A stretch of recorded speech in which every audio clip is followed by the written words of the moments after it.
Hi guys, so came to fit the SRC system to the C3 Pro a couple of days ago, and first of all, if you do have to fit one of these, the original neck roll is like this.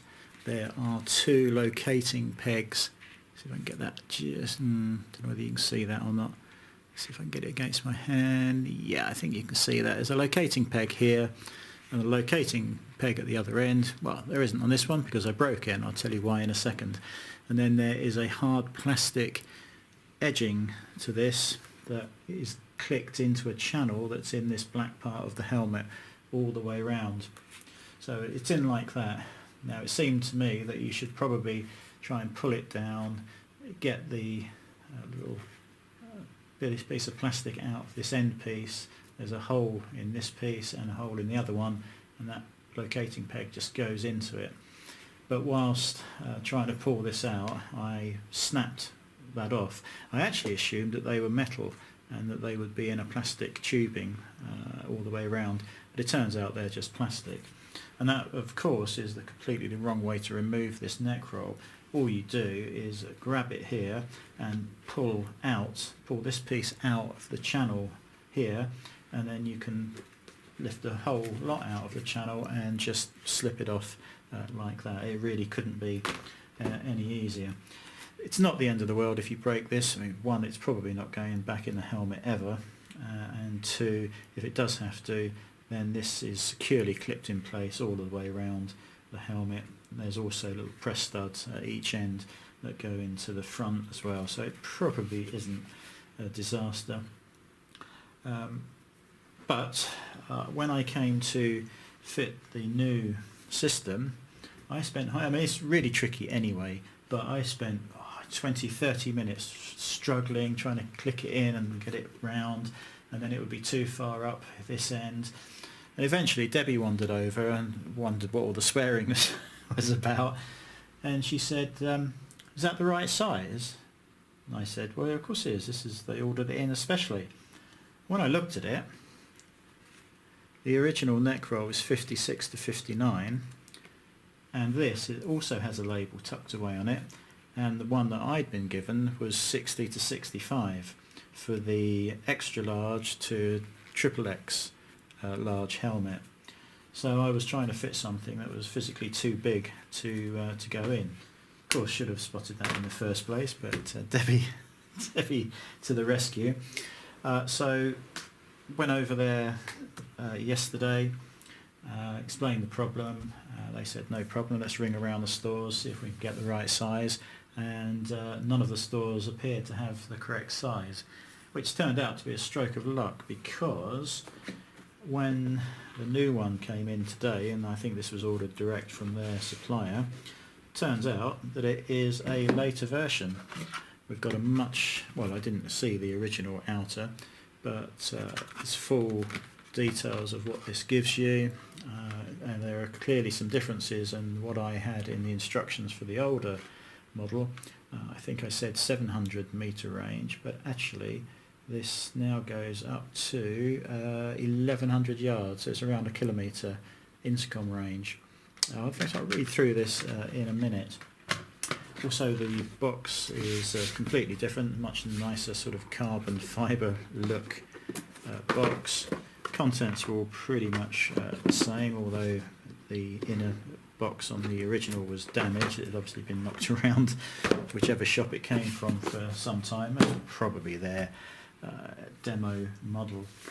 Also, the buttons here are different, or the function is the same, but the actual symbols on them are different to the other headset. So I'm really glad I got the wrong size, because now we've got the brand new up-to-date version.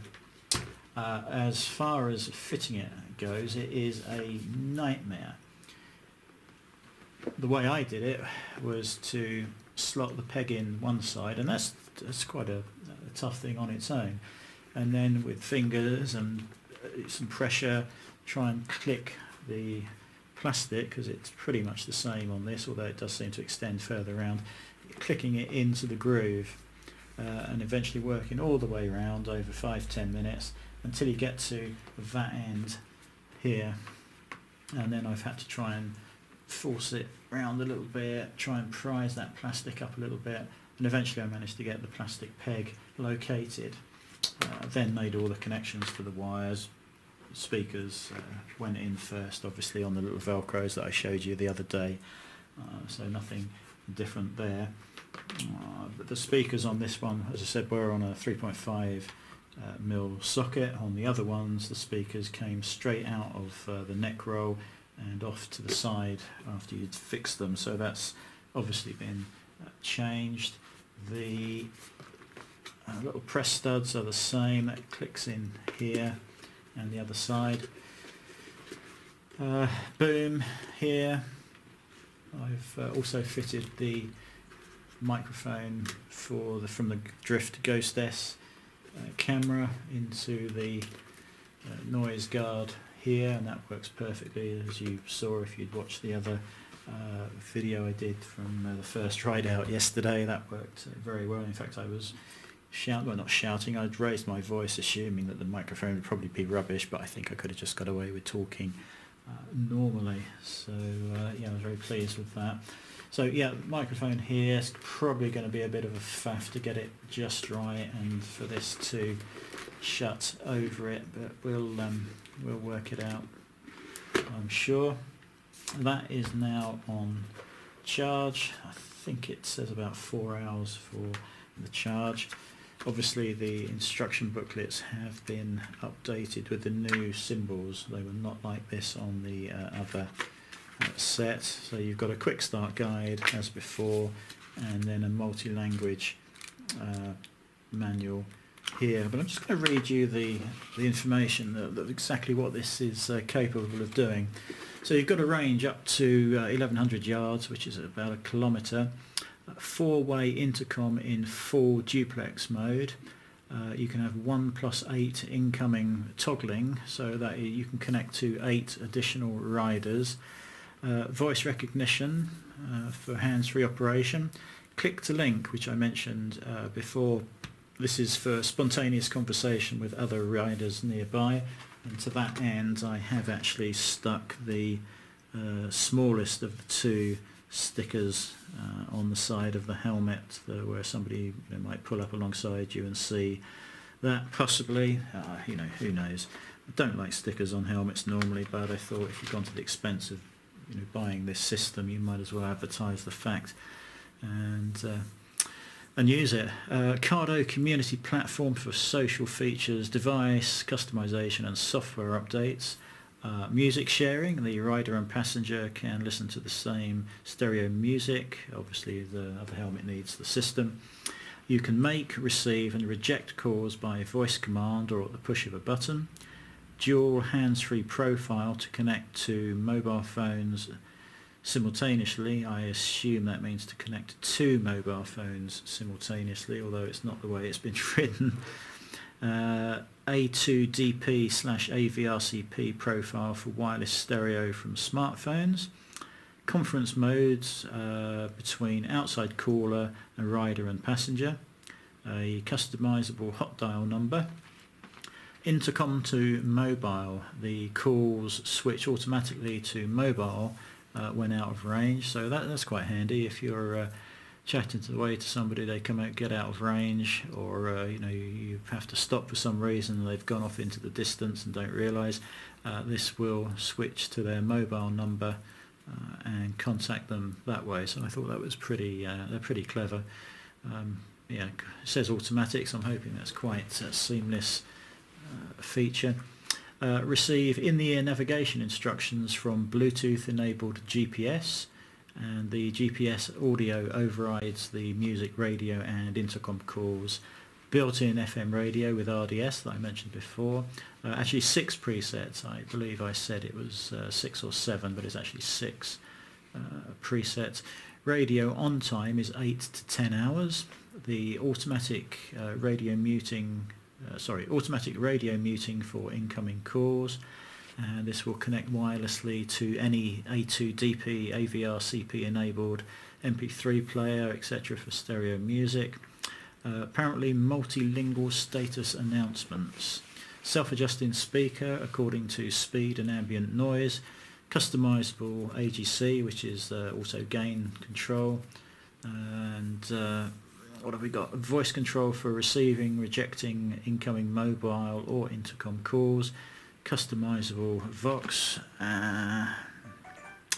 digital signal processing for advanced audio functionality, VPM, which is volume per mode, set and save volume levels according to audio source.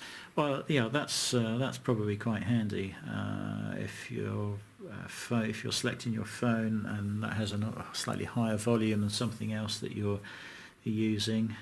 You can plug whatever you want to use in, select it, and the audio level will be set for you from your past settings. Flexible boom microphone, obviously, up to 13 hours talk time and 1 week standby. Okay, dual high definition stereo speakers, 3.5mm connection, waterproof and dustproof with a little cross through it. So, and we have results may vary according to terrain. Windows XP as a minimum requirement. Mobile phone and GPS communications require Bluetooth enabled devices, and yeah, that's about it on the back. Obviously it's done in a few more different languages, and there's a few bits of information on the front.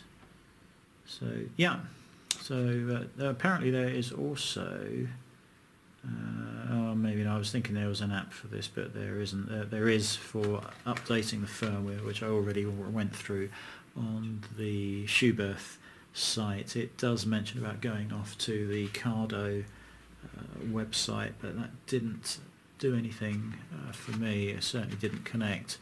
It did work with the Schuberth website or whatever software I was using from them, but there didn't appear to be any updates. Anything I would say is it's a shame we haven't got the same level of light reflecting material. They've cut it right down.